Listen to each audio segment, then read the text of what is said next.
This man lied and said he was German, but the Nazi soldiers didn't believe him.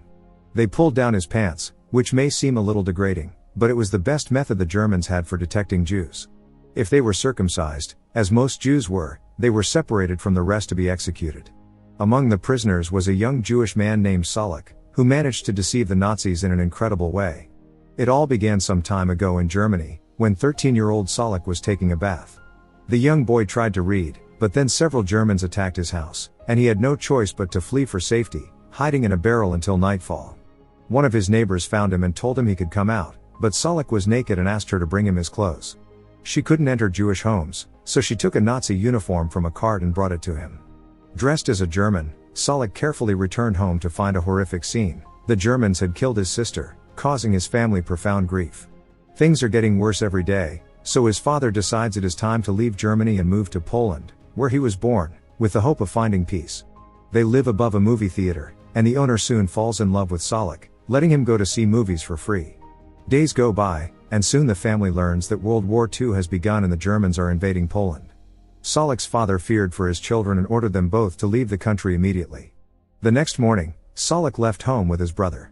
The cinema owner saw him and ran to hug him, but she understood that she had to let him go. At dusk, they reached a river with his brother, where there was a crowd of Jews trying to escape. There are not enough boats, and Salek is separated from his brother, having to leave him behind. As they try to cross the river, the Jews discover that on the other side are Soviet soldiers, and conflict between them and the Nazi army is imminent. Hearing this, everyone jumps out of the boats to escape, fearing they will be taken prisoner. One of the Soviets sees Salek struggling in the water and runs to help him, allowing him to reach the shore safely. Although the Russians give him clothes and set him free, Salek does not move from there, waiting for his brother to cross the river. The wait is endless, and when he loses hope, he is sent to a Soviet orphanage, where he is soon taught the values of the Soviet Union and communism, forcing him to join the party. The boy receives an education steeped in ideology, and despite the difficult circumstances, he continues to communicate with his parents by sending them letters. The boy is happy to learn that his parents are well, but the war has worsened and they can no longer escape from Poland. 2 years pass, during which Salek takes advantage of the time to perfect his Russian language skills while advancing in his studies. One day, while in class, the students are surprised by a devastating German attack, and everyone must leave the area. They walk for hours, but the Germans intercept them and attack again, taking all the students prisoner. With no time to lose, the Nazis begin to separate all the Jews from the other Russians and Poles, with the aim of sending them to their deaths.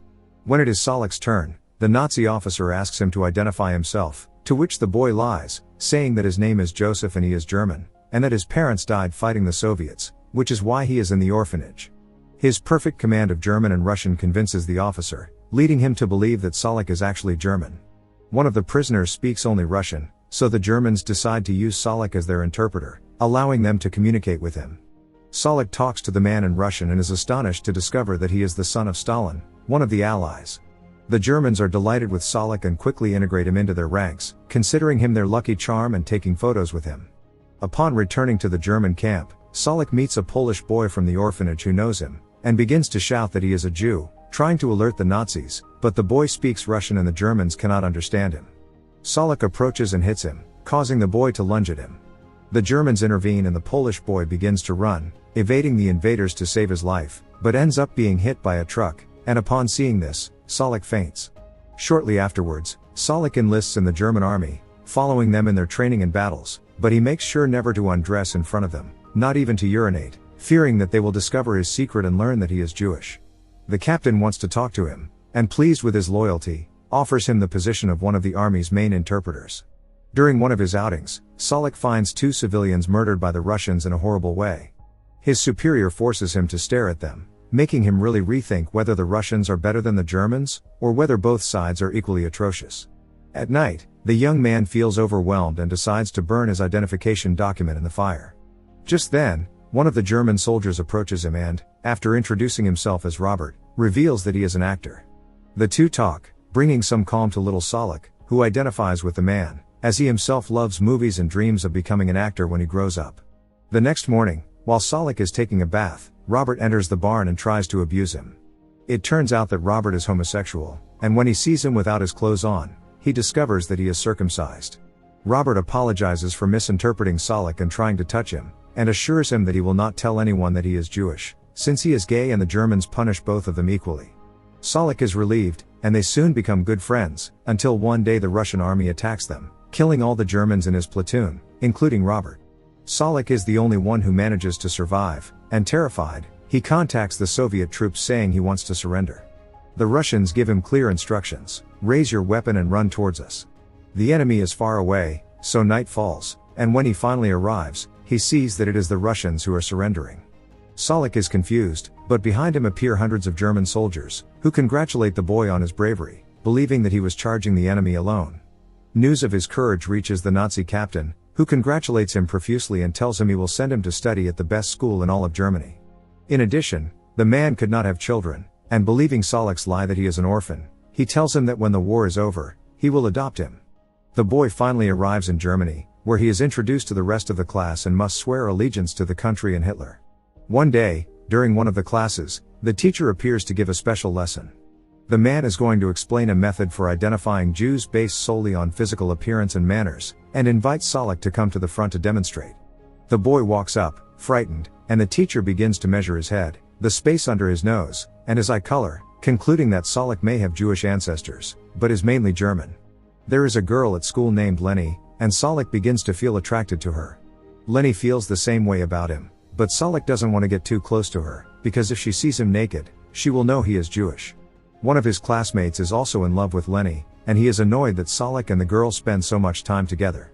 One day, while enjoying nature, Lenny and Solek come to a place where there are many Jewish tombstones.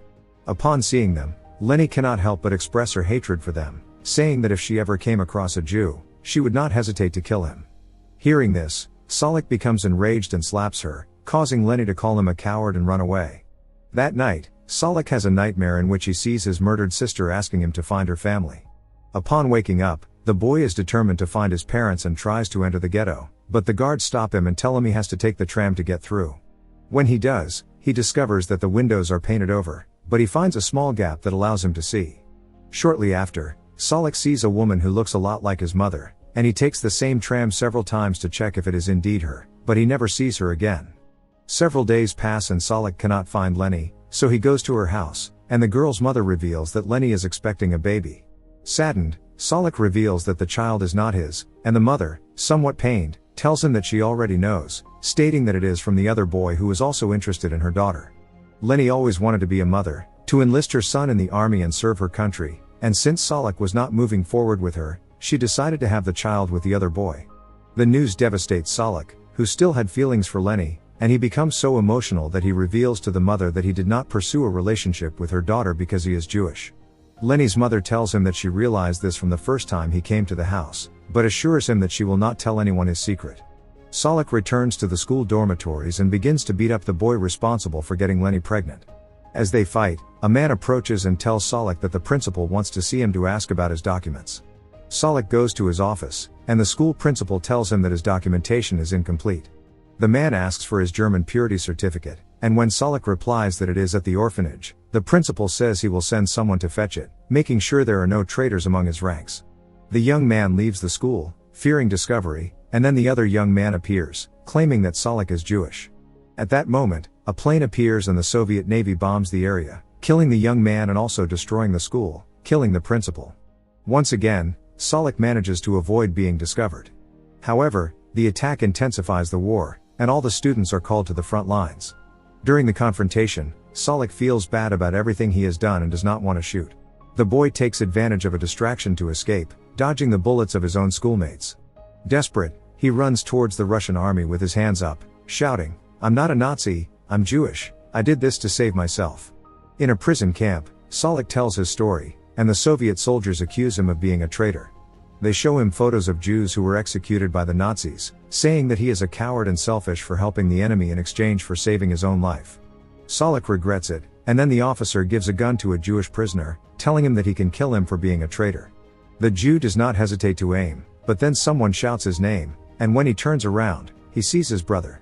The boy hugs him excitedly, unable to believe he has found him again, and reveals that he has spent all this time locked up in a concentration camp. Seeing this, the other Jews take pity on him and decide to spare his life. Later, his brother tells him that their parents were killed, which greatly saddens Solek, who begins to tell him everything he has been through since they were separated. His brother listens in amazement and tells him never to tell anyone about this, as no one would believe him or, if anything, would see him as a traitor. However, he assures him that he believes him and forgives him for what he did. Soon the war ends, and the brothers are freed, deciding to move to Palestine to fully embrace their Jewish identity. The film ends with an adult Solak, free and happy, singing a typical Jewish song. Subscribe and turn on notifications to see more videos like this. Leave a like to help the channel out, and thank you for watching.